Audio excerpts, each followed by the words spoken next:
Hi అండి. అందరూ ఎలా ఉన్నారు? బాగున్నారా? మేము కూడా బాగున్నాము. ఇదైతే కార్తీక పౌర్ణమి రోజండి. కార్తీక పౌర్ణమి రోజు ఆ రోజు మొత్తము ఉపవాసం ఉన్నాననమాట. ఉపవాసం అంటే మనం ఎప్పుడూ కూడా కటిక ఉపవాసం ఉండకూడదంటండి.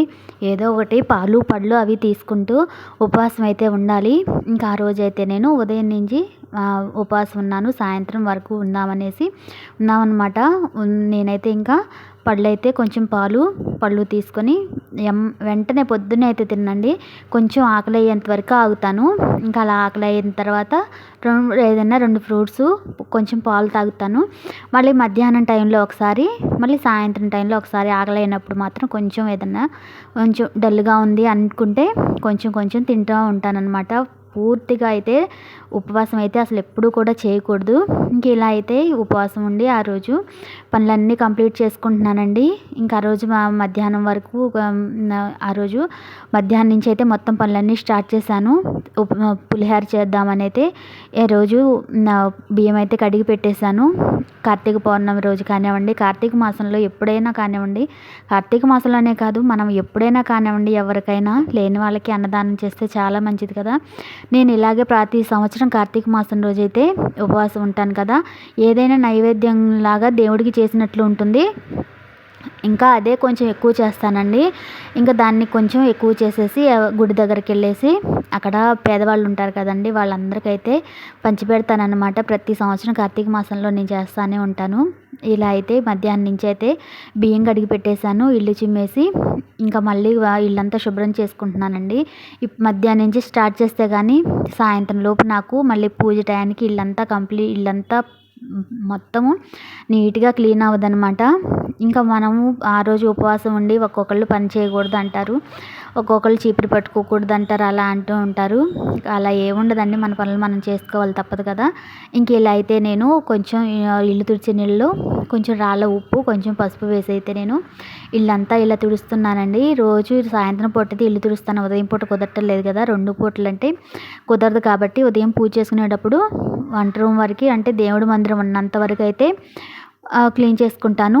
ఇంక తర్వాత సాయంత్రం మళ్ళీ పూజ టయానికైతే ఇల్లు మొత్తం చిమ్మేసి ఇలా శుభ్రంగా అయితే తుడిచేసుకుంటానండి. తడిగుడ్డ అయితే పెట్టేసుకుంటాను. ఇంకా ఇలా అయితే మొత్తం నాకు 5:30 కల్లా, మొత్తం 5:30, 6 గంటలకల్లా మొత్తం కంప్లీట్ అయిపోయింది పనంతా. ఇంకా బట్టలు ఉన్నాయండి, బట్టలు మడతేస్తున్నానమాట. ఇంక ఇలాగే ఒక పని అమ్మడి తర్వాత ఒక పని ఇలా చేసుకుంటూ పోదాంలే అనేసి ఒక్కోటి నిదానంగా చేసుకుంటూ ఉన్నానండి. ఇంక ఉదయం ముందు రోజు ఉతికాననమాట. ఈరోజు ఉపవాసం ఉన్నాను కాబట్టి బట్టలు ఏమి ఉతకలేదు. బట్టలు ఉతకకూడదు అంటారు. దానికి ఏంటంటే ఉపవాసం ఉన్న రోజు మనం ఏం తినం కాబట్టి కొంచెం శక్తి లేనట్టు ఉంటాం కాబట్టి ఆ రోజు పనులేం చేసుకోకూడదు అంటారు. అంతకు మించి ఇంకేం లేదండి దానికి మీనింగు. ఇంక ఇలా అయితే నేను ముందు రోజు ఉతికేసి ఉన్నాయి ఆ బట్టలు అయితే తీసుకొచ్చేసి మొత్తం మడతలు పెట్టేసి కబోర్డ్లో అయితే పెట్టేస్తున్నాను. ఇంకా కొన్ని బట్టలు కూడా ఆరలేదండి, మబ్బు పట్టేసి ఉంటుందన్నమాట బాగా. బట్టలు అయితే అసలు ఆరట్లేదు. ఇంకా సాయంత్రం అయితే మా అమ్మాయి అయితే స్కూల్ నుంచి వచ్చిందనమాట, కాలేజీ నుంచి వచ్చింది.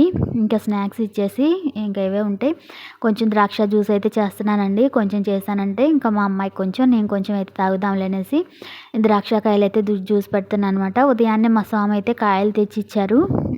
యాపిల్స్, దానిమ్మకాయలు, అరటిపళ్ళు, ద్రాక్ష ఇవన్నీ తీసుకొచ్చారనమాట. ఇవాళ ఉపవాసం అనేసి ఇంక ఇవన్నీ కూడా, ద్రాక్ష అయితే తొందరగా పాడైపోతాయి అనేసి ఇలా జ్యూస్ అయితే చేసిస్తున్నాను అనమాట. ఇంక కొంచెం చేశాను, నేను కొంచెం తాగేసి మా అమ్మాయికి అయితే ఇద్దాంలే అనేసి ఇంకా ఇలా అయితే జ్యూస్ అంతా ప్రిపేర్ చేస్తానండి. ఏమేనండి దాంట్లో పంచదార కూడా వేయననమాట, ఏమేను ఒట్టి ద్రాక్షలతో అయితే కొంచెం వాటర్ వేసి ఇలా జ్యూస్ పెట్టేస్తాను. ఇంకా అలా జ్యూస్ పెట్టేసిన తర్వాత బాగా వడకట్టేస్తానండి. మనకి జల్లి గంట ఉంటుంది కదా, వడకట్టేది అందులో వేసి బాగా జ్యూస్ అంతా కిందకు వచ్చేలాగా చేశానంటే ఇలా అయితే జ్యూస్ అంతా రెడీ అయిపోయింది. ఇలాంటివి చిన్న చిన్న గ్లాసులు 2 అయినాయి అనమాట. ఇంక కొంచెం మా అమ్మాయికి ఇచ్చేసి ఇంకా నేనైతే కొంచెం తాగేసాను అనమాట. ఇంకా గిన్నెలు కూడా ఉంటే గిన్నెలు మొత్తం కడిగేసానండి. ఇంకా గిన్నెలు కడిగేసి ఇంకా పొయ్యి మీద అన్నం ముట్టించేసి నేనైతే స్నానానికి వెళ్ళాను. ఇంక స్నానం నుంచి వచ్చేసరికి అన్నం అయితే ఉడికిపోయిందండి. ఇంక స్నానం చేసి వచ్చిన తర్వాత అయితే ఇంక అన్నం అంతా బేషన్లోకి తీసి ఆరబెట్టేస్తున్నాను. పులిహోర చేయాలంటే అన్నం ఆరిన తర్వాతే పులిహోర కలిపితే బాగుంటుందండి, లేకపోతే ముద్ద అయిపోతుంది అనమాట. అందువల్ల ముందైతే బేషన్లోకి అయితే తీసి పెట్టేశాను, ఫ్యాన్ వేసి పక్కన పెట్టేశాను అనమాట. ఇంకా తాలింపుకి అయితే రెడీ చేస్తున్నానండి. ఓ ప్యాన్లో బాండీలో అయితే నూనె వేసేసి ముందు వేరుశనగపప్పు వేస్తాను. వేరుశనగపప్పు కొంచెం వేగటం లేట్ అవుతుంది కాబట్టి అవన్నీ వేగిన తర్వాత తాలింపు గింజలు, ఆవాలు, మినపప్పు, పచ్చెనగపప్పు ఇవన్నీ వేసి బాగా వేగిన తర్వాత పచ్చిమిర్చి, ఎండుమిర్చి వేసి బాగా వేగనిస్తానండి. తర్వాత పసుపు, కరివేపాకు వేస్తాను. తర్వాత చింతపండు రసం కూడా దీనిలోనే వేసేసి బాగా ఉడకనిస్తానండి. బాగా ఉడికిన తర్వాత సాల్ట్ వేస్తాను. మనం అన్నానికి సరిపడినంత ఎంత కావాలో అంత సాల్ట్ వేసుకున్నామంటే చింతపండు రసంలోని మనం అది అన్నానికి అయితే బాగా పడుతుందనమాట. ఇంక ఇలా అయితే మొత్తం ఇంకా దానిలో కొంచెం ఒక్క బెల్లం ముక్క వేసామంటే పులిహోర అయితే చాలా బాగుంటుందండి. పులిహోర చాలా టేస్ట్ వస్తుందనమాట. ఇలా అయితే మొత్తం ప్రిపేర్ చేస్తూ ఉన్నాను. చింతపండు రసము తాలింపు కాగుతూ ఉంది. ఇంక ఈలోపు అయితే నేను పిండి ప్రమిదలకైతే పిండి కలుపుతూ ఉన్నానండి. ఇంక ఈరోజు పౌర్ణమి రోజు నక్షత్ర దీపారాధన చేసుకుందామని అయితే ఇలా పిండి అంతా ప్రిపేర్ చేస్తున్నానండి. ఇంకా ఇంట్లోనే ప్రిపేర్ చేసుకొని ఇంట్లోనే పెట్టుకుందాము అని మొత్తం ఇలాగే పిండి అంతా కూడా కొంచెం పంచదార వేసేసి వాటర్ వేసేసి బాగా కలిపి ఒక అరగంట అయితే పక్కన పెట్టేస్తానండి. అలా పక్కన పెడితే ఏంటంటే మనకి దీపాలు వెలిగించేటప్పుడు ఆయిల్ లీక్ అవ్వకుండా, ప్రమిదలు పగలకుండా మనకి నీట్గా ఉంటాయి అన్నమాట. ఆయిల్ అయిపోయి దీపం కొండెక్కేంత వరకు కూడా మనకి పిండి ప్రమిద అలాగే నీట్గా పగలకుండా, ఆయిల్ లీక్ అవ్వకుండా ఉంటుందన్నమాట. ఇలా పిండి ప్రమిద చేసుకోవాలి అనుకున్నప్పుడు కొంచెం ముందుగానే ఇలా తడిపేసి పక్కన పెట్టుకోండి. ఇదొక చిన్న టిప్ అనమాట. అప్పటికప్పుడు కలిపేసి పక్కన పెట్టుకున్న వెంటనే చేసామనుకోండి అది పగిలి లీక్ అవుతుంది అనమాట. లీక్ అయ్యి ఆయిల్ అంతా కింద కారిపోతూ ఉంటుంది. అలా కాకుండా కొంచెం పిండి నాననిస్తే మనకి పిండి ప్రమిద అయితే నీట్గా వస్తుందండి. ఇంక ఇలా అయితే అన్నం కూడా ఆరిపోయింది. ఇంక తర్వాత అన్నంలో అయితే తాలింపు అయితే మొత్తం కలిపేసేసి పులిహోర అయితే మొత్తం కలిపేస్తున్నానండి. ఇంక కలిపేసిన తర్వాత ఒక 5 నిమిషాలు పక్కన పెట్టేశానంటే ఆ పులుపు అంతా కూడా అన్నానికి పట్టిద్దండి. అప్పుడు పులిహోరకి చింతపండు పులుపు అంతా అన్నానికి పట్టేసి పులిహోర టేస్ట్ అయితే అద్దరిపోయిందనమాట. చాలా బాగుంది. ఇంకా నేను పులిహోరకి పొడి ఉంటుందండి, అది ఉంది నాకు కలపడం మర్చిపోయాను. ఇంకా పౌడర్ కలిపితే అసలు మనకి ఇంకా గుళ్ళో ప్రసాదం టేస్ట్ వచ్చిద్దనమాట. అంత రుచిగా ఉండిద్ది పులిహోర అయితే. ఇంకా నేను హడావిడిలో ఆ పౌడర్ కలపడం మర్చిపోయాను. మిరియాలు, జీలకర్ర, మెంతులు, ఎండుమిరపకాయలు అన్నీ వేయించేసి పొడి కలిపి పక్కన పెట్టుకుంటాను. పొడి చేసి ఆ పొడి కనుక ఈ పులిహోరలో కలిపితే అసలు చాలా బాగుండిద్దండి. నేను ఇంక ఇలా అయితే నక్షత్ర దీపారాధన చేసుకుందామని అయితే ఇలా అయితే ఏర్పాటు చేసుకుంటున్నానండి. ఇలా జేగురు మట్టి ఉంటుంది కదా, దాన్ని అయితే అలికేసి ముగ్గు పెట్టేసి నక్షత్ర దీపారాధన చేద్దామని అయితే ఇలా అయితే అలికేస్తున్నానండి. ఇంకా నేనైతే ఇంకా మా స్వామి వస్తానన్నాడు. పొద్దున ఫోన్ చేస్తే వస్తాను రెడీ అయ్యి ఉండమన్నారు. ఇంకా ఇప్పుడు ఫోన్ చేసి అంతా రెడీ చేసుకున్న తర్వాత ఇంక ఫోన్ చేసి నాకు లేట్ అయిపోయింది, ఇంకా మీరు వెళ్ళరండి గుడికి అని అన్నారండి. ఇంకా అంతలోకి ఇంకా కింద మాకు హౌస్ ఓనర్ ఆంటీ వాళ్ళు పక్కన వాళ్ళందరూ వెళ్తుంటే ఇంకా వాళ్ళతో కలిసి అయితే గుడికి వెళ్దామని అయితే రెడీ అవుతున్నాను అనమాట. ఇంకా మొత్తం ఇలా రెడీ చేసుకుంటూ ఇంట్లో అయితే నిండుగా ధూపం వేస్తున్నానండి. ఆ రోజు శుక్రవారంతో కలిసి వచ్చింది కదా పౌర్ణమి. ఇలా ధూపం వేస్తే చాలా మంచిది శుక్రవారాల్లో, అది కూడా పౌర్ణమి కలిసి వచ్చింది కాబట్టి. ఇలాంటి రోజుల్లో ధూపం వేసామంటే ఇంట్లో ఏదన్నా నెగిటివ్ ఉన్నా కానివ్వండి మనకి పోయిద్ది అనమాట. ఇంట్లో కూడా చాలా ప్రశాంతంగా ఉండిద్దండి. ఇలా గడప దగ్గర మొత్తం ఇల్లంతా కూడా ధూపం వేసేస్తున్నాను. టెంకాయ చెప్పులు ఉంటాయి కదా, వాటితో ధూపం వేయచ్చు, సాంబ్రాణి పొడి వేసి. చాలా మంచిది. ఇంకా నాకైతే టైం లేదు మళ్ళీ గుడికి వెళ్ళాలనేసి ఇంకా సాంబ్రాణి కప్స్ తోటి అయితే వెలిగించేసి ధూపం అయితే ఇస్తున్నాను అనమాట. ఇలా ప్రశాంతంగా ధూపం అయితే పెట్టేసుకొని ధూపం అంతా ఇల్లంతా వేసేసి ఇంట్లో దీపారాధన చేసుకొని మొత్తం ఇంకా గుడికి వెళ్ళటానికి అన్నీ రెడీ చేసుకుంటున్నానండి. ఇంకా ఇంట్లో చెప్పాను కదా ఇంట్లో దీపారాధన చేసుకుందాం అనుకున్నాను, నక్షత్ర దీపారాధన.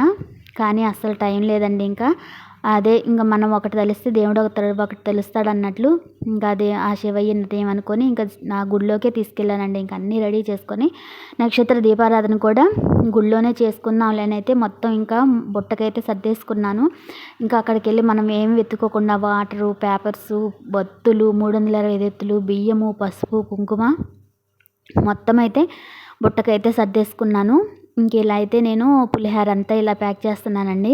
ఇంక అక్కడైతే బయట భిక్షాటన చేసేవాళ్ళు ఉంటారు కదండీ! వాళ్ళందరికైతే పంచుతాననమాట.